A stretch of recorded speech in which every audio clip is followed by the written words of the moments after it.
मेरे प्रिय भाइयों और बहनों, सभी लोगों को जय यीशु और खुश जन्म पर्व। हम लोग प्रभु यीशु का जन्मदिन मनाने जा रहे हैं और इस जन्म पर्व के अवसर पर हम चारों ओर आनंद और खुशी है। हम नाचते हैं, झूमते हैं, गीत गाते हैं, क्योंकि हमारा राजा, हमारा मुक्तिदाता मनुष्य बनकर इस संसार में आया। आइए हम एक छोटा सा गीत गाते हैं।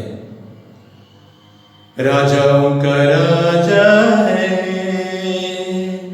प्रभुओं का प्रभु है। राजाओं का राजा है, प्रभुओं का प्रभु है। करने हम आए हैं चरणों में वंदन नमन। करने हम आए हैं चरणों में वंदन नमन। राजाओं का राजा है, प्रभुओं का प्रभु है। राजाओं का राजा है, प्रभुओं का प्रभु है। मेरे मित्रों, जब हम जन्म पर्व मनाएंगे तो हमारा राजा प्रभु यीशु जो 2000 साल पहले बेथलेहम के गौशाले में जन्म लिया, वो हमारा राजा है, वो हमारा मुक्तिदाता है, हमारा उद्धार करता है। और पिता ईश्वर की ओर से हम मानव जाति के लिए एक बहुत बड़ा तोहफा है। प्रभु यीशु पिता की ओर से आने वाले हमारे मुक्तिदाता, जिन्होंने पिता की इच्छा के अनुसार मानव रूप धारण कर इस धरती पर हमें बचाने के लिए आया, वो हमारा राजा है। मेरे प्रिय भाइयों बहनों, जब आप गिरजा में जाएंगे, मिस्सा बलिदान में भाग लेंगे, क्रिसमस की रात में, क्रिसमस के समय में, इन दिनों में जितना भी मिस्सा बलिदान करेंगे, चरनी में जाएंगे, गीत गाएंगे, उस बालक यीशु जो राजाओं का राजा है, आप उसका नमन करने जाएंगे। वो राजा है। जब वो राजा है तो आप भी इस बात को जान लीजिए कि आप उसकी प्रजा हैं और आप एक राज घराने से आते हैं। प्रभु यीशु के भक्त होने के नाते आप एक राज घराने से आते हैं। आप बहुत ही ऊंचे खानदान से आते हैं।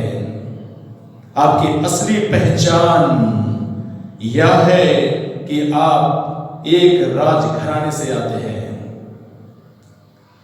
संत पेतरुस के पहले पत्र में अध्याय 2 में और वचन 9 में लिखा है, आप लोग चुने हुए वंश, राजकीय याजक वर्ग, पवित्र राष्ट्र एवं ईश्वर की निजी प्रजा है।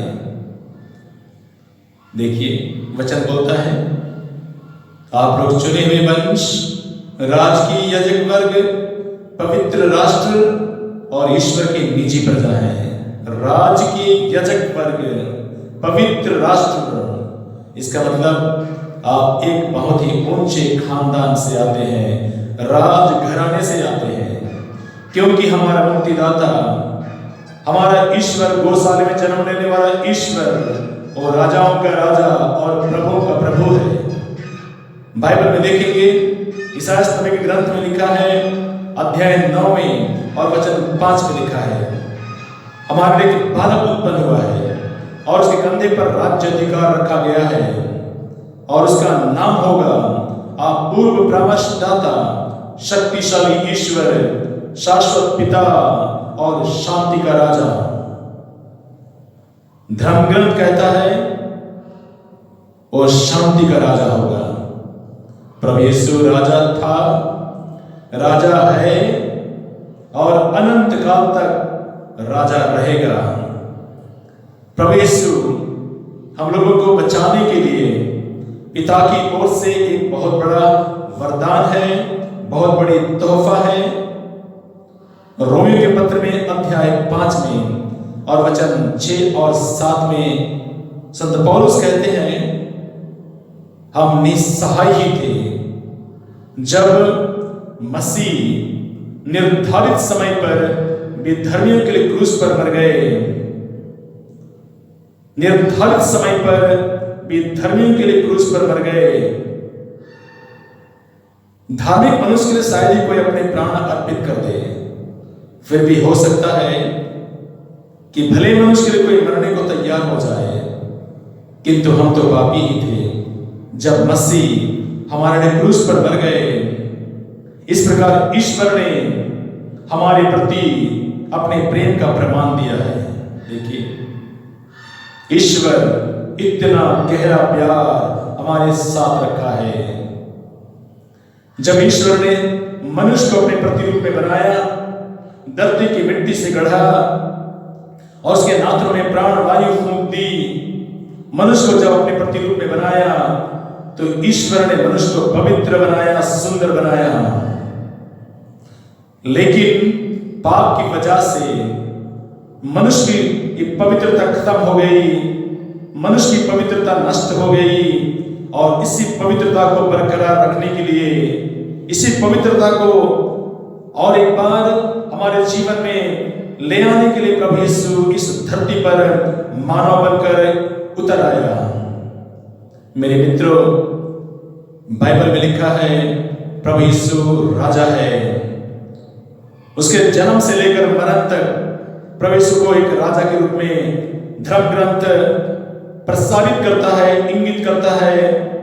जब मां मरियम के पास में गब्रिएल दूत आया, जिसको हम संत लूकास के सुसमाचार में देखेंगे अध्याय 1 में और वचन 31 से लेकर 33 तक में देखेंगे,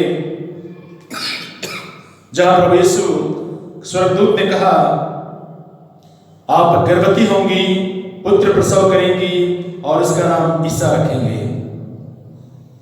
और उसके बाद कहता है प्रभु ईश्वर उन्हें अपने पिता दाऊद का सिंहासन प्रदान करेगा, उसके राज्य का अंत नहीं होगा, वह याकूब के घराने पर सदा सर्वदा राज्य करेंगे और उसके राज्य का अंत नहीं होगा। इसका मतलब मां मरियम की कोख से जन्म लेने वाला मुक्तिदाता एक राजा होगा। ये तो मां मरियम गर्भ धारण करने के पहले स्वर्गदूत ने यह संदेश दिया। जब प्रभु यीशु का जन्म हुआ तब 3 मंजूसी लोग पूरब देश की ओर से आए। प्रभु का तारा देखकर वे लोग बेथलेहम, गौशाला के बेथलेहम में पहुंचे और उन्होंने नमन करने के लिए राजा हेरोद के दरबार में आए, जो संत लूकास के सुसमाचार में अध्याय 2 में और वचन 2 में लिखा है। उन्होंने कहा, यहूदियों के नवजात राजा कहाँ है? हम उनको दंडवत करने आए हैं। देखिए, 3 मंजूसी लोग जब प्रभु यीशु बेथलेहम के गौशाले में चरनी में लेटा हुआ था, वे लोग कहते हैं, एक राजा, यहूदियों का राजा, हम उसको दंडवत करने आए हैं। प्रभु यीशु का राजा है ही, इसमें कोई डाउट नहीं, प्रभु राजा है। उसके बाद हम बाइबल में देखेंगे, जब राजा हेरोद को पता चला कि वो राजा है, एक राजा का जन्म हुआ है, तो राजा हेरोद अपनी गद्दी को बरकरार रखने के लिए प्रभु यीशु को खत्म करना चाहा और बेथलेहम में उन सारे बच्चों का कत्ल कर दिया जो 2 साल और उसके छोटे थे। लेकिन राजा हेरोद प्रभु यीशु को मार नहीं पाया। वो तो राजाओं का राजा है, प्रभुओं का प्रभु है, अनंत काल तक बना रहने वाला राजा है। Hallelujah, hallelujah, hallelujah. हम लोग बाइबल में देखेंगे, प्रभु यीशु जब हमारी मुक्ति के लिए सुसमाचार सुनाया और अंत में जिस प्रकार प्रभु यीशु ने कहा, मैं इस संसार में इसलिए आया हूं कि मैं सत्य के पक्ष में बातें करूं। और जब उन्होंने सुसमाचार सुनाया तो प्रभु यीशु जब उनको गिरफ्तार किया गया, झूठा आरोप लगाकर उनको गिरफ्तार किया गया, तब प्रभु यीशु पिलातुस के सामने लाया गया, जिसको हम देखेंगे संत यूहन्ना के सुसमाचार में अध्याय 18 और वचन 23 में लिखा है, वचन 33 में लिखा है। पिलातुस ने प्रभु यीशु से कहा, तो क्या आप राजा हैं? प्रभु यीशु ने कहा, क्या आप यह अपनी ओर से कहते हैं या किसी ने मेरे विषय में आपको बताया है? और प्रभु यीशु कहते हैं, मेरा राज्य इस संसार का नहीं है।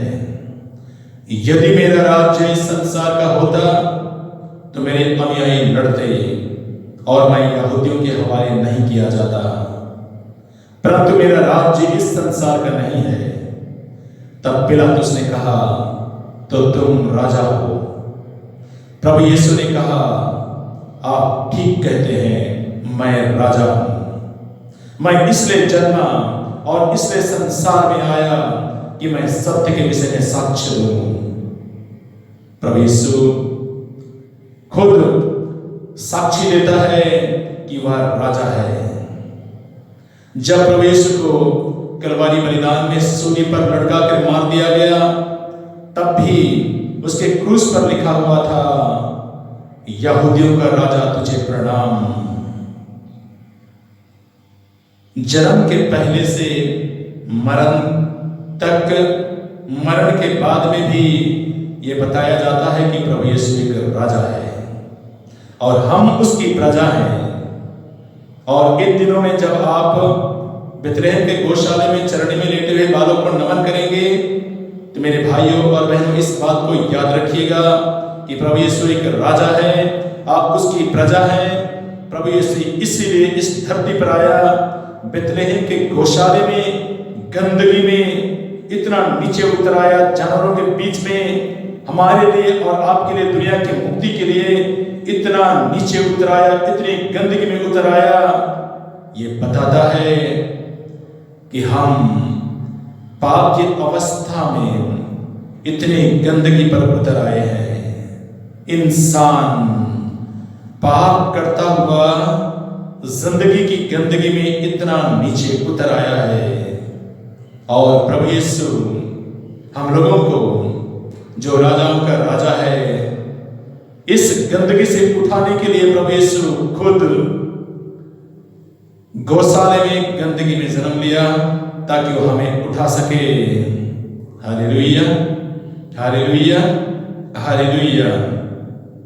मेरे प्रिय भाइयों बहनों, हम बाइबल में देखेंगे, प्रकाशन ग्रंथ बाइबल का सबसे अंतिम किताब में लिखा है, अध्याय 12 में और वचन 10 में लिखा है, जहां वचन कहता है, अब ईश्वर की महिमा, ईश्वर के उसका राजत्व, उसकी महिमा प्रकट हुआ है, क्योंकि मसीह का अधिकार उसे दिया गया है। अब हमारे ईश्वर की विजयी सामर्थ्य और अधिकार और मसीह का अधिकार दिया गया है, क्योंकि हमारे भाइयों का अभियोक्ता नीचे गिरा दिया गया है, जो दिन रात ईश्वर के सामने यह अभियोग लगाया करता था। प्रभु यीशु राजाओं का राजा, अंधकार की शक्ति को, शैतान को हमेशा के लिए कुचल दिया, और प्रभु यीशु को वह अधिकार दिया गया, और वो अधिकार अनंत काल तक बना रहेगा। तिमोथी के पत्र में अध्याय 6 में और वचन 14 और 15 में लिखा है, प्रभु यीशु राजाओं का राजा और प्रभुओं का प्रभु है। वह अगम्य ज्योति में निवास करता है, अगम्य ज्योति में निवास करता है। वह अमरता का स्रोत है, जिसे कभी किसी ने नहीं देखा है और नहीं देख सकता है, उसको देख भी नहीं सकता है।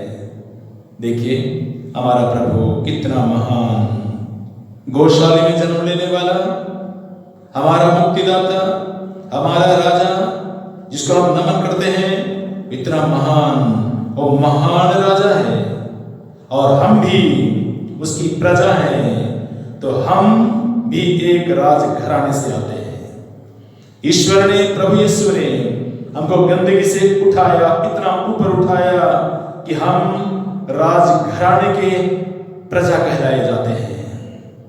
सभी ख्रिस्त भक्त लोग वे राजघराने से आते हैं, पवित्र प्रजा है। आपका अस्तित्व, आपकी पहचान बहुत ऊंची है।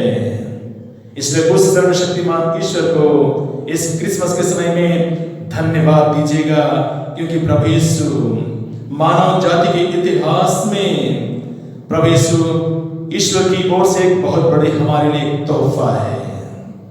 उसने हम लोगों को ईश्वर की प्रजा बनाया है, शैतान को कुचल दिया, नरक दंड से हमें बचाया और हमें अपनी असली पहचान हमें प्रदान की है। हम इस वक्त जब जन्म पर्व मनाएंगे, पूरे हृदय से अपने परमेश्वर को धन्यवाद दीजिएगा, क्योंकि प्रभु यीशु ने हमको, आपको, पूरी दुनिया को बहुत ऊंचा उठाया है। जय यीशु। सब लोगों को और एक बार हैप्पी क्रिसमस।